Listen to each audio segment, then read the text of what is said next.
दोस्तों, आज मैं फिर एक कहानी लेकर आ गया हूँ। पूर्णिया कहानी जो हॉरर है और डरावनी भी है। इसे आप लोग लाइक, सब्सक्राइब, कमेंट करें। सावन मास की पूर्णिमा की रात अपने पूरे शबाब पर थी। नौबतपुर एक ऐसी जगह जो यूपी बिहार के सीमाई इलाके को विभाजित करता है, शांत सुहानी चांदनी रात की रोशनी में नहाया हुआ था। नौबतपुर से 3 किलोमीटर की दूरी पर जंगली पहाड़ी से लगी मंझारी कोट की तरफ चांदनी रात में एक बुर्काधारी साया तेज कदम बढ़ाए लपका हुआ जा रहा था। मंझारी कोट दिन में ही आने जाने वालों को छलती रहती थी। इसका कारण था वहां की निस्तब्धता। विशालकाय पेड़ झाड़ियों से ढकी वह कोट कई रहस्यमयी कहानियों के लिए प्रचलित थी, जैसे सर्पमणि, दैत्य, वीर, डायन, चुड़ैल वगैरह वगैरह।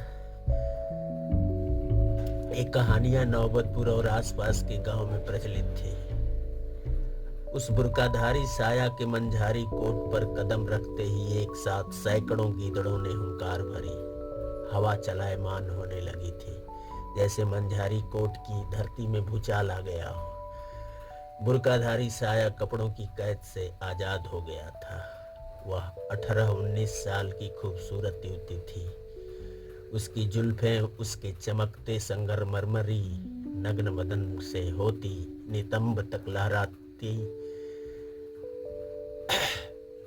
रही थी।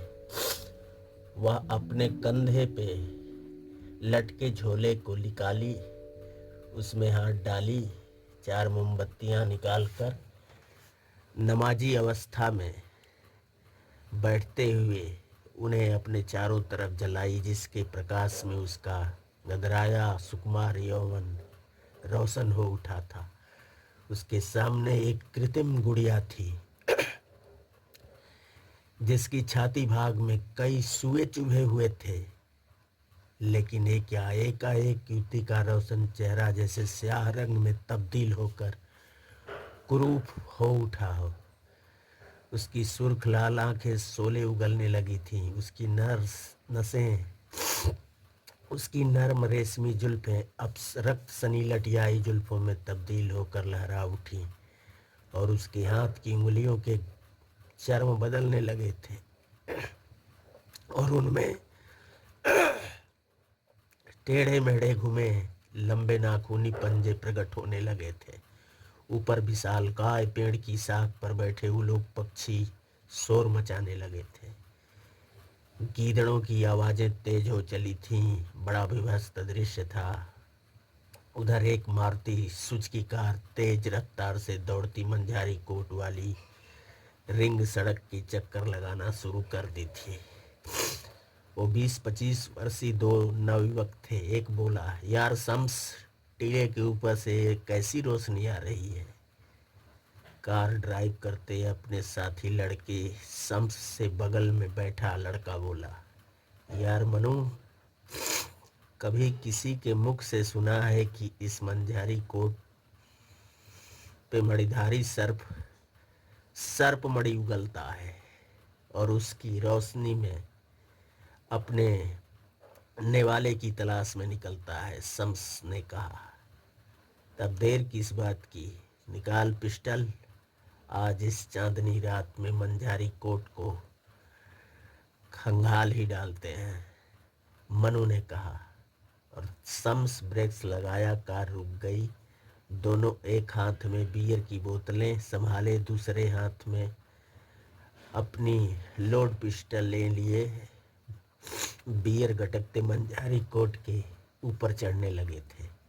उधर वो खौफनाक रूप अख्तियार की हुई युवती अपने सामने पड़ी वो कृत्रिम गुड़िया उठाती है और उसकी छाती भाग को एक साथ 4 सुए चुभाती हुई मंत्र बोलती है, मैं हूं तेरी तलाश में, मसान मेरी आवाज सुन, मैं पिलाऊंगी तुझे लहू, मेरी तू फरियाद सुन, एक साथ सैकड़ों गीदड़ों की आवाज़ें मंझारी कोट की निस्तब्धता को चीर कर रख देती हैं। सैकड़ों उल्लू पक्षी विचित्र आवाज करने लगते हैं। हवा तूफान का शक्ल अख्तियार कर लेती है और एक तार के समान लपलपाती चमकीली वस्तु ऊपर से आती है और गुड़िया के को स्पर्श करती है।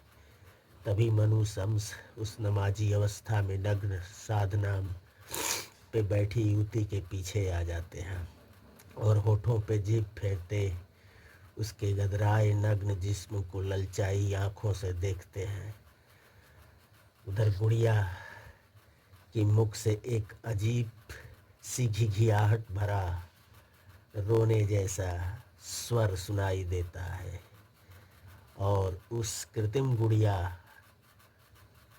को रक्त सनी सुर्ख लाल आंखें 0 वाट के रेड बल्ब की तरह जल उठती हैं और उस कृत्रिम गुड़िया की रक्त सनी सुर्ख लाल आंखें 0 वाट के रेड बल्ब की तरह जल उठती हैं। तभी अपनी कामयाबी पर इतराती वह युवती ठहाके मारकर जोर जोर से हंसती हुई कहती है, अब जीवन मृत्यु सब मेरी मुट्ठी में होगी, जो मैं चाहूँगी अब वही होगा। और वह युवती उस गुड़िया को अपने सामने खड़ा कर देती है। गुड़िया चलने लगती है और फिर उस गुड़िया को पकड़ती हुई वह युवती उस गुड़िया की छाती भाग से वो चुभे सुए निकालती है और गुड़िया निर्जीव सी शांत पड़ जाती है। देख देख ऊपर वाले, तेरी इस कायनात को तहस नहस करने के लिए मैंने सब कुछ हासिल कर लिए हैं मुझे। और फिर कहते हुए युवती ठहाके लगाकर ही हंसती है। तभी और आज हम सब की प्यास बुझाने के लिए तू हासिल है हमें, क्या शीशे में ढला मादकता जिस्म है तेरा। आज कसम से इसे ढीला करके ही छोड़ेंगे जाने मन। और इतना कहते ही मनु शम्स आओ देखे न ताओ दोनों आगे बढ़े और उस युवती के एक एक हाथ पकड़ लिए। मगर एक क्या, नाखूनी पंजे वाले उस खौफनाक हाथ को देखते ही दोनों की सिट्टी पिट्टी गुम हो गई। अपने को संभालते शम्स बोला, ये कौन है तू, जरा मुखड़ा तो दिखा। और दोनों एक साथ उस युवती को अपनी तरफ ज्यों ही घुमाए थे, एक साथ दोनों के हलक से जोरदार चीख निकली। नहीं, सामने साक्षात चेहरा खौफनाक डायन का होगा उन्हें यकीन ही नहीं था। हड़बड़ाहट में दोनों अपनी पिस्टल से ताबड़तोड़ गोलियां उस डायन पर झोंके, मगर एक क्या, गोलियां उसके जिस्म से ऐसे क्रॉस हो जा रही थीं जैसे उसका जिस्म नहीं मकड़ी की बुनी जाल हो। दोनों अपनी पिस्टल की सारी गोलियां दाग चुके थे। अब वो खौफनाक डायन मारे गुस्से में उनकी तरफ बढ़ी और मनु शम्स दोनों मंझारी कोट से उठते गिरते अपनी कार की तरफ भागे। कार के हेडलाइट प्रकाश में वो गोल रिंग के जैसी आकार वाली सड़क नहाई हुई थी। दोनों अपनी कार में बैठे, कार स्टार्ट किए और ज्यों ही चले, पर एक कैसे असंभव है, वो खौफनाक डायन तो पीछे थी, अब इस सामने बीच सड़क पर कौन सी बला खड़ी है। अभी मारे डर के दोनों ये सब सोच ही रहे थे कि अनियंत्रित होकर कार एक पेड़ से जा टकराई। चोट इतनी तगड़ी थी कि दोनों बेहोश हो गए। तभी ये क्या साफ देखा जा सकता था, डायन के रूप में वो युवती एक झटके से गुर्राती चीख मारती कार के सामने वाले शीशे को तोड़ती कार के भीतर दाखिल हुई और अपने नाखूनी पंजे के ताबड़तोड़ भीषण प्रहार से मनु शम्स की छाती फाड़ डाली और उनका रक्तपान करने लगी थी। अब दोनों शांत पड़ चुके थे। सुबह होने की थी। युवती का खौफनाक चेहरा पुनः पहले जैसा सुकुमार हो गया था।